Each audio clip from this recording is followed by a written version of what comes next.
Brought to you by TechnoSpark 20 series smartphones. I'm superhuman.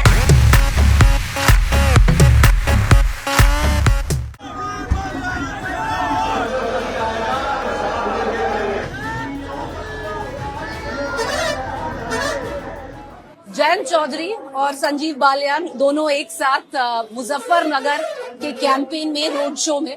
Jayant जी, कैसा चुनाव चल रहा है? बहुत अच्छा है, एक तरफा चुनाव है। ऐसा चुनाव शायद मैंने देखा अपने राजनीतिक अनुभव में। लोगों ने मन सा बना रखा है और बहुत आत्मविश्वास के साथ जमीन पे, चाहे वो हमारा वर्कर हो, बीजेपी का वर्कर हो, साथ तालमेल बना के काम कर रहे हैं। बालियान जी, गर्मी तो बहुत है, चुनावी गर्मी दिख रही है या नहीं दिख रही है? ठंडा चुनाव लग रहा है इसका। देखिए, इन लोगों को देख के आपको गर्मी लग रही होगी जरूर। ये ट्रैक्टर पे जो पिछले 1 घंटे से आपको आगे भी नहीं निकलने दे रहे, इससे ज्यादा गर्मी और कहाँ है? जैन जी, एक सवाल है, जो मुजफ्फरनगर का चुनाव है वो प्रैक्टिकली मान लीजिए जो वेस्टर्न यूपी का मेन चुनाव यहीं से ही होता है, और अगर 2019 में देखा जाए तो ये कॉम्बिनेशन अनथिंकेबल था कि जयंत चौधरी और संजीव बालियान इकट्ठे एक रथ में कैंपेन कर रहे होंगे, क्योंकि 2019 के इलेक्शन में इन्होंने आपके पिताजी को मात्र 6000 वोटों से हराया था। 5-5 लाख वोट दोनों के पड़े थे। राजनीति है या क्या है? जब नंबर 1 और नंबर 2 दोनों मिल जाएंगे तो जो मुख्य प्रतिद्वंदी थे, आमने सामने थे, जब हाथ मिला के साथ चलेंगे तो गति के साथ चलेंगे और कुछ अच्छा करने के लिए चलेंगे। बालियान जी, कभी सोचा था जो बिल्कुल टक्कर का एक जो फाइट होता था मुजफ्फरनगर में, जो चौधरी अजीत सिंह के आप खिलाफ थे, कि ऐसा कभी होगा जयंत जी के साथ बैठकर एक चुनाव लड़ेंगे मुजफ्फरनगर का? आप हमारे गांव नहीं जानते।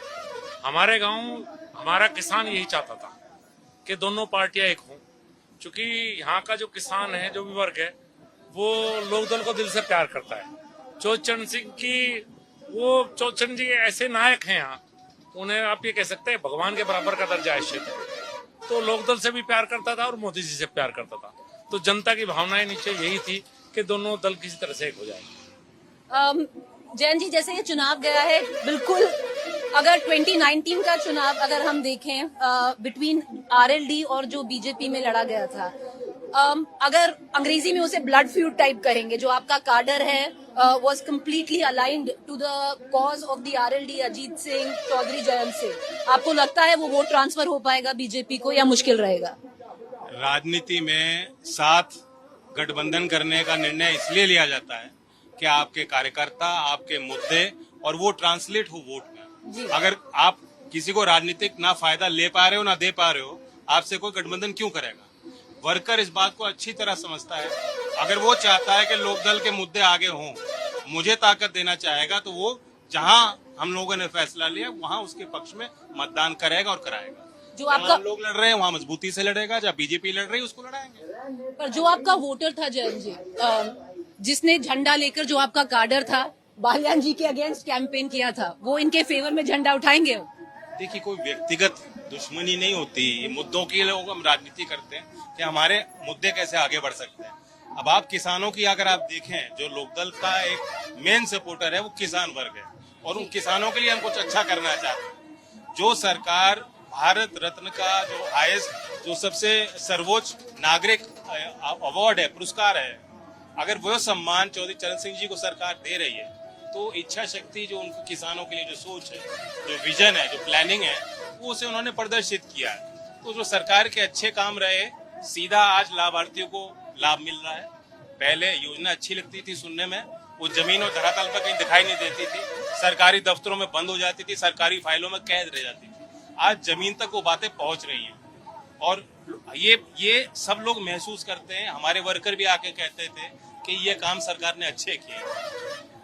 जहाँ कोई कमी रही हो, कसर रही हो, अब हम लोग जब साथ हैं, सरकार में भी हम लोग साथ हैं, यूपी में भी साथ हैं, और दोबारा हम मैंडेट ले रहे हैं। 400 पार का नारा मोदी जी ने दिया है।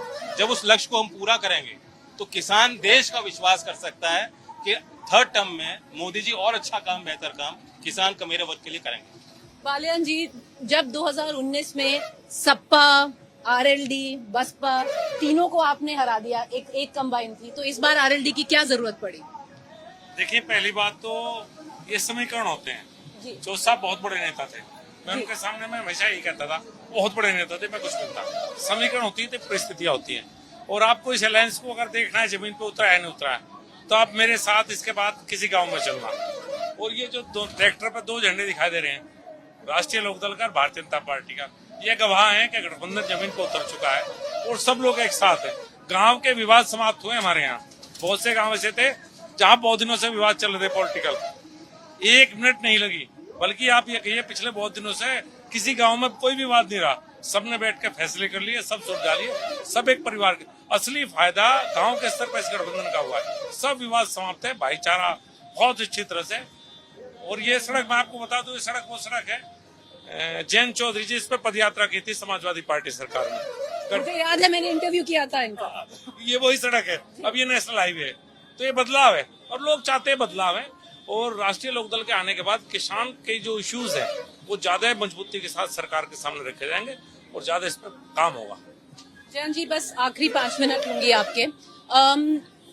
बिल्कुल चुनाव के पहले गठबंधन तोड़ना, एक नया गठबंधन करना राजनीतिक है या वैचारिक है बीजेपी के साथ? एक रणनीति के साथ फैसले लिए जाते हैं, वही राजनीति और राष्ट्र नीति है। जिस नेता के पास कोई रणनीति नहीं, कोई विजन नहीं है, या भविष्य में क्या चीज होंगी, क्या बेहतर संभावना है, कैसे हम लोग ढूंढ सकते हैं, अगर वही सोच नहीं है तो हम कुछ किसी लायक नहीं है।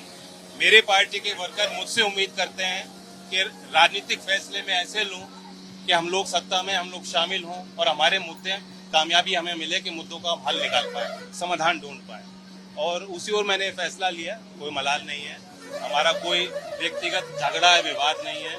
समाजवादी दल के साथ हमने काम किया है, लेकिन इससे पहले हमने बीजेपी के साथ भी हम चुनाव लड़ चुके हैं। 2009 में मैं चुनाव लड़ चुका हूँ बीजेपी के साथ। तो ये मूलतः तो वैचारिक होता है।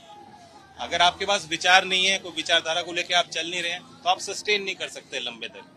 तो वैचारिक है या रणनीति है? जो वैचारिक होगा वही लंबे समय तक कामयाब होगा। तो जो पहला गठबंधन था सपा के साथ, वैचारिक था या वो राजनीतिक था? देखिए, सपा और हमारा पुराना साथ है। चौधरी चरण सिंह जी के उस दौर में जो नेता निकल के आए, आज भी सबकी एक दूसरे के लिए एक अफिनिटी, एक भावना है, मैं उसे इनकार नहीं कर रहा।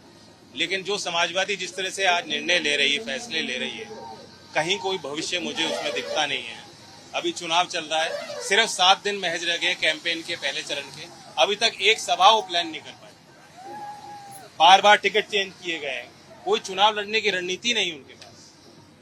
सपा एक सवाल बार बार कह रही है कि फर्क नहीं पड़ता, जो आरएलडी जैन चौधरी जी के वोटर हैं वो पहले ही भाजपा को वोट दे रहे हैं।